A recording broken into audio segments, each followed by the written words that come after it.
The show is called When Hell Freezes Over, and it's basically kind of a play on words, because if you really read into Dante's Inferno and the books that have been written about that, the lowest level of hell is actually ice, and Satan supposedly sits upon this throne of ice. So our show is about slowly spiraling down until you get to that ice, and then what we do is we break it, and that allows us to ascend back up. We wanted to make sure that we had a full set change, because when you go from fire to ice, you need a set change.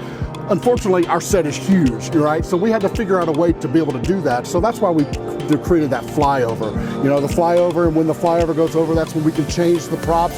We change the costuming of the performers themselves so that the entire thing changes. The props change from fire to ice. The color guard members change from fire to ice. Even the core proper, the performers change from fire to ice. That's something we just added here in the past couple of days. Something we kind of save for later in the season, you know, just to kind of give us that little boost. The performers are loving that section because it enables them to kind of break free, you know, just like they're breaking free from the fire and the ice.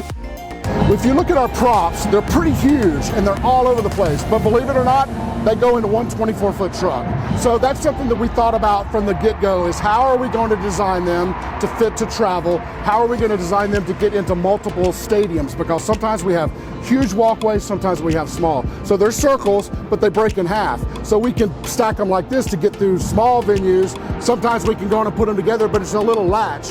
And then that comes off in the legs for storage for the transportation. So it's actually a pretty easy thing for us to do, believe it or not. So we got maximum effect with minimal effort.